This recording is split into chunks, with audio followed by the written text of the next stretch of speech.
Nous allons commencer cette liste de tutoriels par un exemple dans lequel on va coder une page web qui est la page d'une fiche de jeu. Cette page contient un titre, une image, un lien, un titre de niveau inférieur, une liste à puces, un tableau et un résumé. Dans ce tutoriel, nous allons coder le HTML et dans le tutoriel suivant, nous coderons le CSS. L'objectif de ces deux tutoriels étant de démarrer en HTML et de démarrer en CSS, vous pouvez faire ces deux tutoriels si vous ne connaissez rien au HTML et rien au CSS.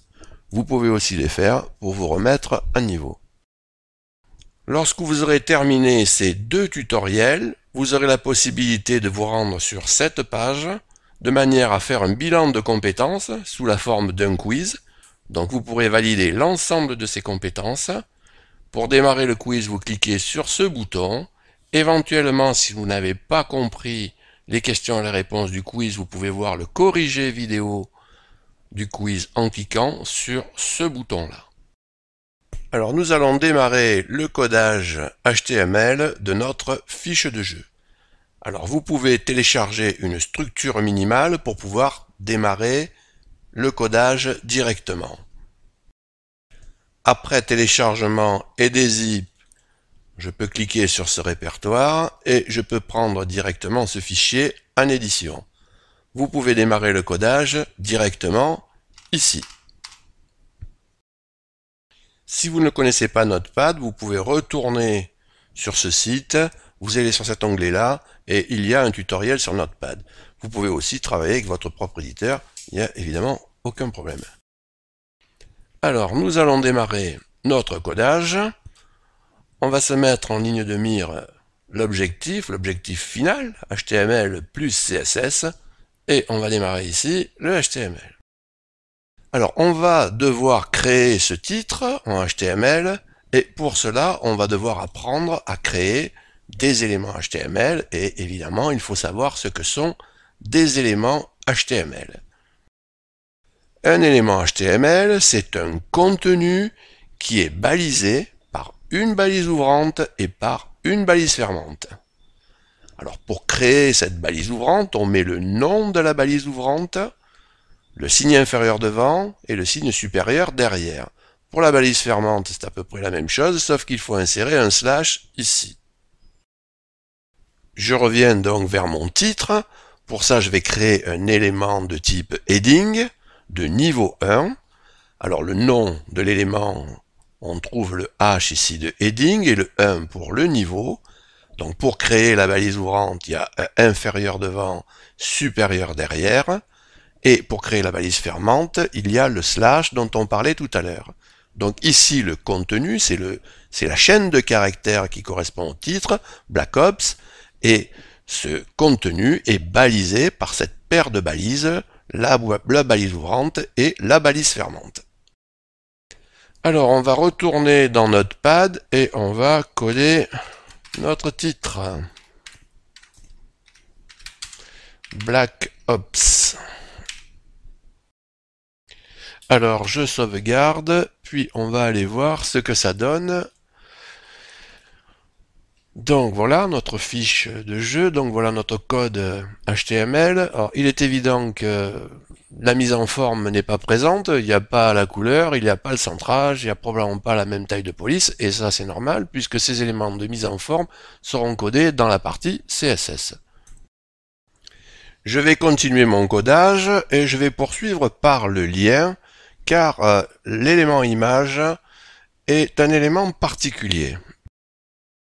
Pour coder un lien, alors le nom de l'élément c'est A, et il y a une information supplémentaire à rajouter, c'est le nom de la page vers lequel le visiteur va aller lorsqu'il va cliquer sur le lien. Alors, pour placer cette information, on va utiliser ce que l'on appelle un attribut.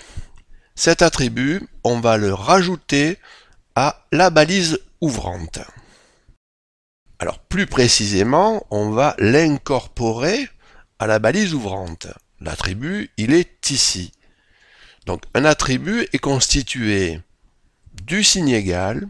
À gauche du signe égal, vous trouvez le nom de l'attribut, et à droite du signe égal, vous trouvez la valeur de l'attribut.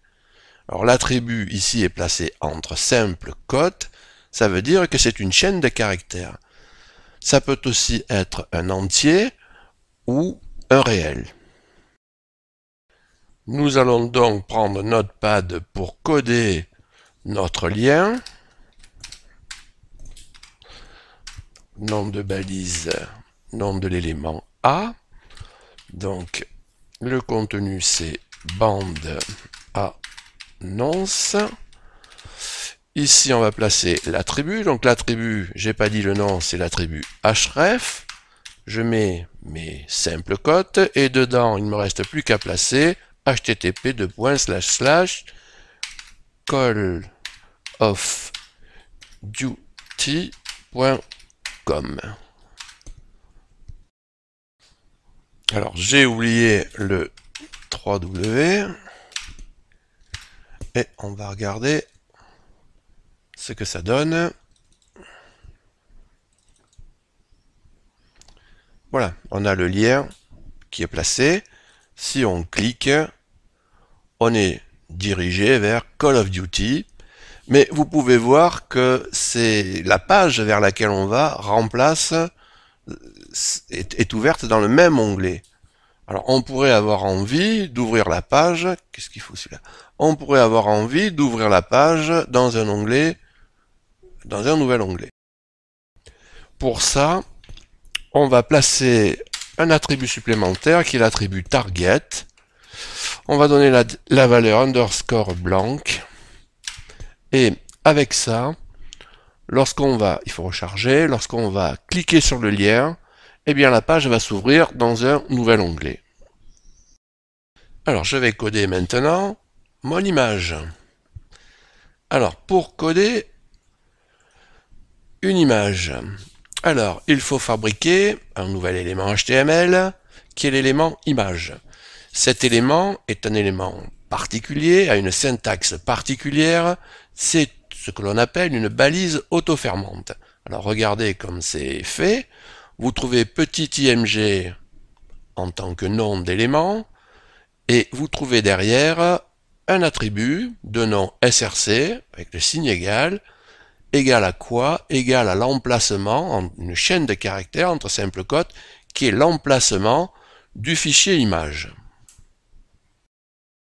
Vous avez ensuite un slash devant le signe supérieur.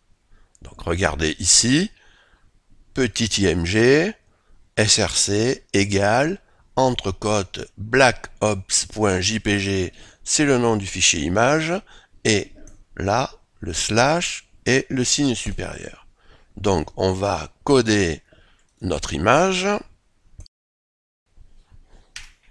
petit img, src égale les simples cotes blackops,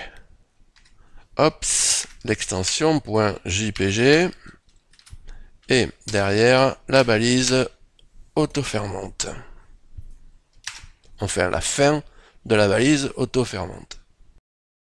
Alors on va regarder ce que ça donne. Alors vous constatez donc que l'ordre d'apparition n'est pas le même que celui que l'on veut, que l'on souhaite obtenir. Donc ça, c'est normal en fait. Ça vient du fait que l'ordre d'apparition des éléments sur la page est le même que l'ordre d'apparition des éléments dans le code HTML. Donc si on inverse ici et qu'on veut faire passer l'image devant le lien sur la page, eh bien il suffit de la faire passer devant le lien dans le code. Donc voilà. Alors il subsiste malgré tout un problème, hein, c'est que ces deux éléments sont sur la même ligne. Alors en fait c'est normal, il y a deux catégories d'éléments en HTML, les éléments dits de type inline, ceux qui se placent les uns derrière les autres sur la même ligne, et les éléments de type bloc, comme par exemple le titre, qui lui créera une nouvelle ligne à chaque fois que vous en créerez un. Alors pour régler ce problème, je vais encapsuler mes éléments, l'élément image d'un côté et l'élément lien de l'autre, dans deux paragraphes différents. Alors il y a deux informations ici, c'est que les éléments paragraphes sont des éléments de type bloc, et ensuite la seconde c'est qu'il y a l'encapsulation d'un élément HTML dans un autre élément HTML. Alors on va regarder ça sur Notepad. Je crée un élément paragraphe, je vais le noter comme ça, je vais le mettre dessous pour que vous voyez bien ce qu'on entend par encapsulation. Vous voyez, l'élément image est encapsulé et balisé, on peut dire aussi, ça devient le contenu de l'élément paragraphe. On fait pareil pour l'élément lien. Alors le plus souvent on les met, même toujours, on les met les uns derrière les autres, on fait rarement cette construction. Bien, alors on va regarder maintenant ce que ça donne. Je vais sauvegarder. Et là, maintenant, nous avons bien nos éléments dans le bon ordre et à chaque fois, on a un retour à la ligne. Je vais un peu zoomer et on va regarder ce qui reste à coder. Donc on va faire un petit bilan. Donc là derrière, il y a un titre. C'est un titre qui n'a pas le même niveau que celui-là. C'est un titre de niveau 2. Ce sera la même chose ici. Ici aussi. Il va y avoir une liste à puces et un tableau. Donc on va commencer là, on va revenir au titre de niveau 2. Alors on va utiliser la même balise que pour le titre de niveau 1, la balise heading, sauf qu'elle ne s'appellera pas H1, puisque le niveau c'est le deuxième niveau, donc elle va s'appeler H2, et son contenu sera donc mode de jeu. Donc on va implanter ça sur Notepad. Je vais accélérer un petit peu, je vais implanter les trois en même temps, donc ça je l'ai préparé et mis en mémoire. Je vais passer au codage de la suite, à savoir la liste à puces. Alors pour créer une liste à puces, il faut utiliser deux éléments HTML, il faut créer deux éléments HTML. Le premier c'est l'élément UL, ici, et cet élément UL va encapsuler des éléments LI. Il va y avoir autant d'éléments LI que d'alternatives dans la liste, c'est-à-dire il va y avoir autant d'éléments LI que de puces. Je vais implanter cette liste à puces, donc d'abord l'élément UL, balise ouvrante, balise fermante, ensuite la première alternative, donc je l'avais mise en mémoire, la deuxième, la troisième, la quatrième. Donc on va regarder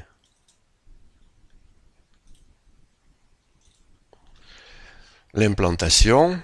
Voilà, c'est une implantation par défaut, c'est une mise en forme par défaut. Il nous reste maintenant le tableau. Donc il va falloir apprendre à créer un tableau en HTML. Alors, on va regarder ça. Alors pour créer un tableau, il faut trois types d'éléments. D'abord l'élément table qui encapsule tout le tableau, qui est en quelque sorte la structure du tableau. Ensuite sur chaque ligne, il faudra un élément TR pour ouvrir et fermer une ligne. Et chaque fois qu'on va vouloir mettre une cellule dans cette ligne, il va falloir utiliser l'élément TD. Bien, on va implanter ça. D'abord, l'élément table.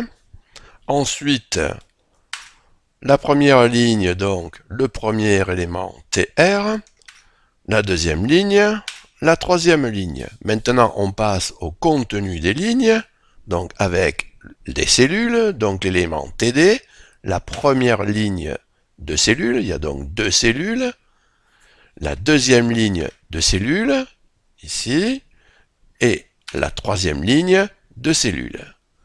On va regarder ce que ça donne, et on va pouvoir constater qu'il n'y a aucune mise en forme, même pas une bordure. Alors, on va regarder ce qui reste à coder. Donc, il y a le contenu du résumé. Alors, on va le mettre en place. Le premier paragraphe, une balise ouvrante P, à l'autre bout, une balise fermante P. le paragraphe qui suit et enfin le dernier. On peut visualiser.